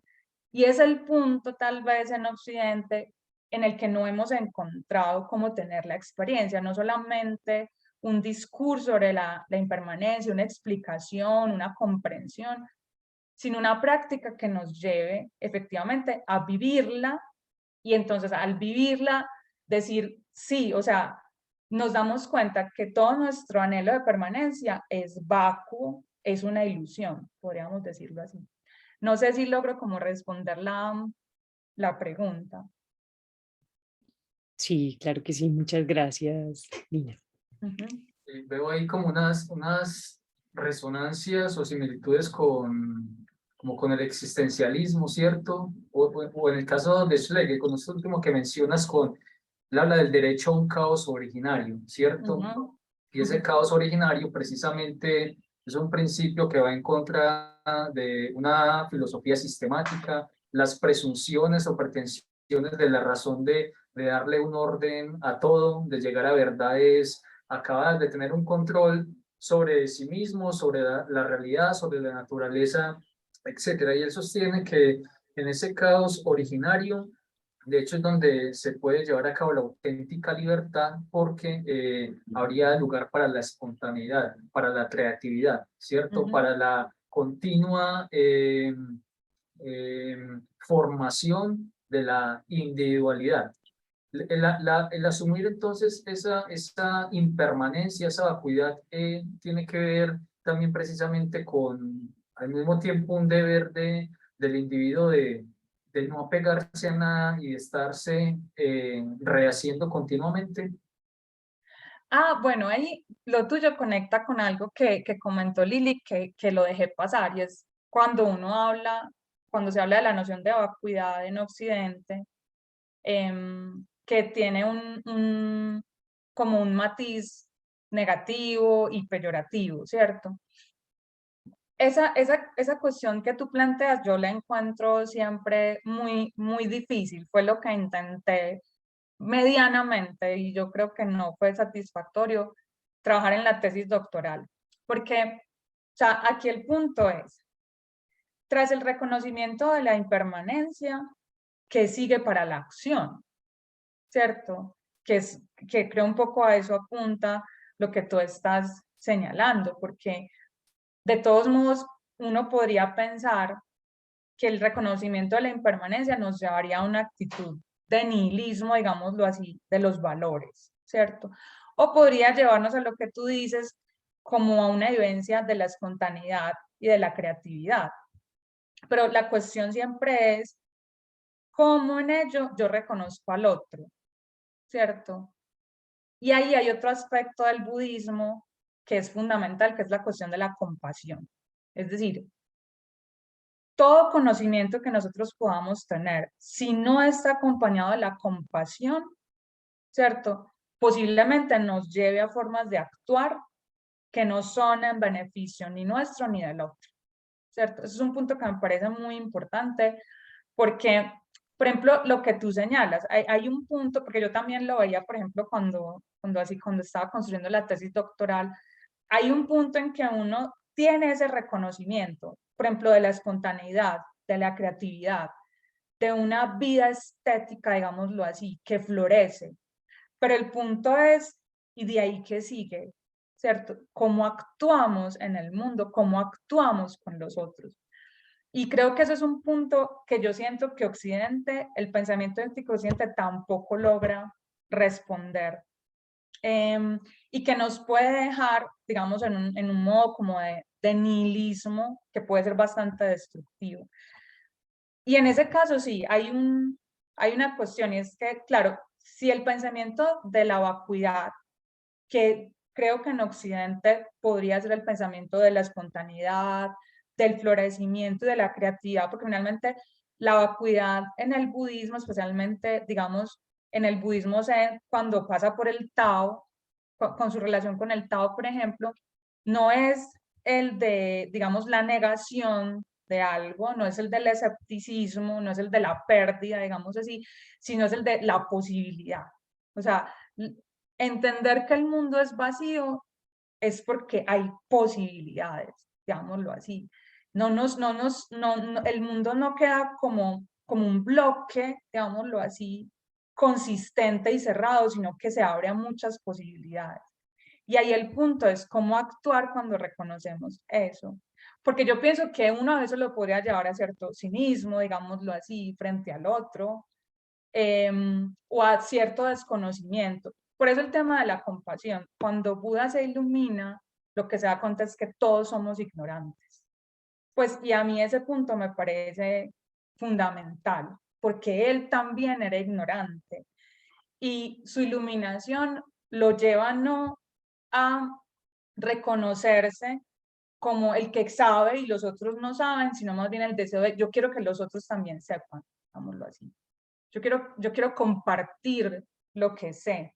Entonces, tú tienes razón, yo creo que en Occidente podemos encontrar parangón en eso que tú señalas. Creo que esos términos nos permiten medianamente traducir lo que es la vacuidad, el punto que sigue allí es, después de entender cómo se actúa y cómo se actúa con los otros. Ese es el punto más importante. Por eso hablaba de mi deuda con el aspecto político, porque creo que es fundamental, porque yo siento que esto no se queda solamente como en una especie de normas para la vida. No, en realidad sí tiene que ver como con una transformación. Y algo que dice Lili muy importante, a través de estas lecturas recuperamos, digamos, una noción de vacuidad, que no es igual a la de no ser, porque también está en la pregunta del estudiante anterior. No es la dicotomía, todo es vacuo, el no ser es vacuo, el ser es vacuo, las buenas obras son vacuas, las malas obras también son vacuas, pero una cosa es decir eso y otra cosa es haberlo comprendido tras una experiencia.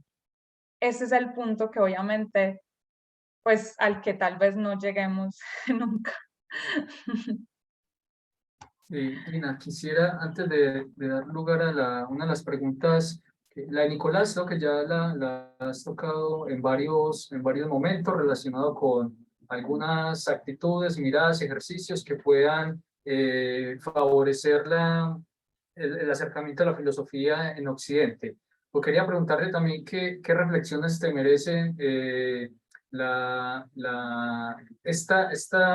este pensamiento índico, esta forma también de aproximación filosófica, de vida filosófica, si el término es apropiado, con la forma actual en la cual se desarrolla la filosofía, es decir, con la filosofía en las universidades, casi que reducida en muchos casos a la vida meramente académica.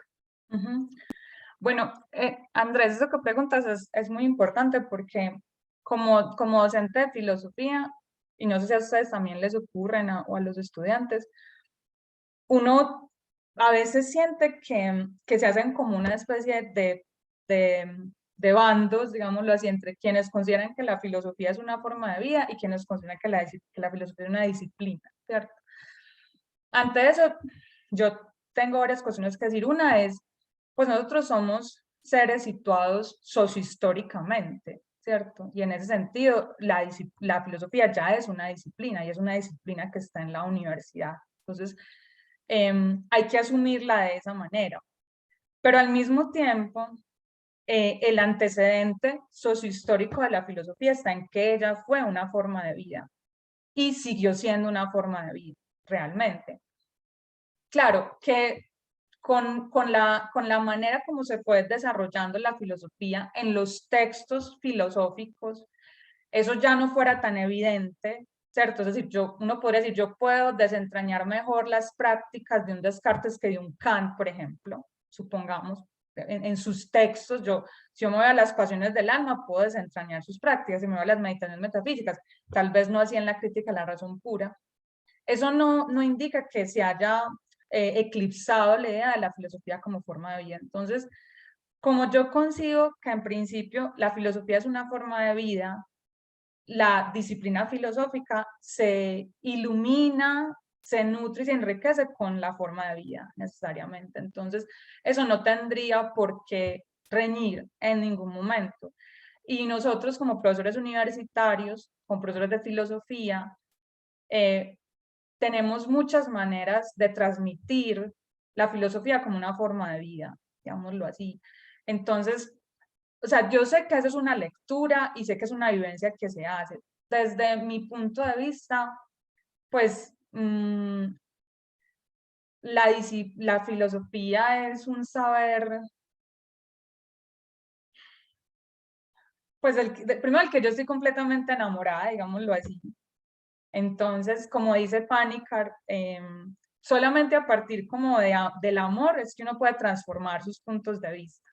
Entonces, en ese sentido, yo creo que no, la filosofía ella nunca podría estar como reducida simplemente a la vida universitaria. O sea, tal vez las formas del sistema que tenemos que vivir para poder divulgar la filosofía, enseñarla, nos pongan a veces en esa posición.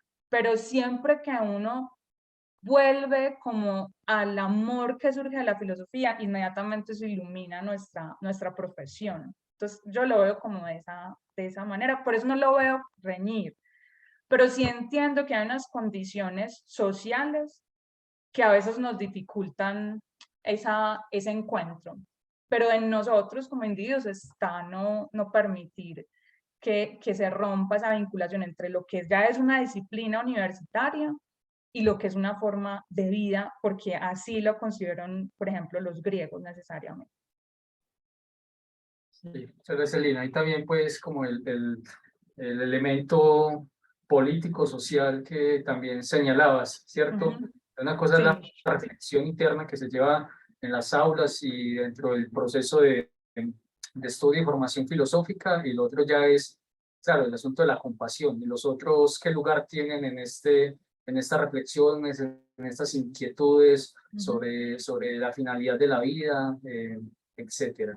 Bien, tenemos una última pregunta, de Sergio Baos, nuevamente, sobre algunas de las relaciones del budismo con Nietzsche, de las que mencionabas al principio. Podrían ser la reflexión sobre el resentimiento y la falta de un fundamento último, y también menciona, podrías hacer referencia a algunos aspectos de la relación de Spinoza con el pensamiento índico. Bien, muy interesante también. Pues, por ejemplo, yo pensaría que las relaciones que te voy a comentar de Nietzsche todavía son muy pocas, porque yo hallé unas haciendo mi tesis doctoral, pero al encontrarme este libro sobre Nietzsche, yo creo que voy a encontrar más, pero algo más que el tema bueno, la falta de un fundamento último, sí, pero yo relacionaría más, en este caso, Nietzsche y Nagarjuna, y es este punto que es muy importante, y es que para ambos, digamos así, el mundo de lo trascendente es una fábula, ¿cierto? Entonces, la noción de fábula conduce a un tipo de nihilismo que tanto en Nagarjuna como en Nietzsche podrían encontrar una forma de dialogar, digámoslo así. Lo que sí podríamos decir que lo separa, lo voy a decir de esa manera, es la fórmula axiológica para hacer frente al nihilismo. Yo creo que ahí hay como un abismo, pero no sé si el texto que voy a empezar a leer me muestre que no es así. Así lo he entendido. Por ejemplo, la crítica a un yo, pues a que hubiese como un yo como esencia, por ejemplo, podría encontrarlos. En ese sentido al budismo y a Nietzsche, como te decía, en Nagarjuna es muy interesante la cuestión de la fábula. Y un poco también, podríamos decirlo así, Juan Arnau lo menciona, la idea de que tanto en Nietzsche como en Nagarjuna está aspirar a formar una cultura mental, un punto de vista, digámoslo así, que trastoque las maneras convencionales o tradicionales de acercarse al mundo.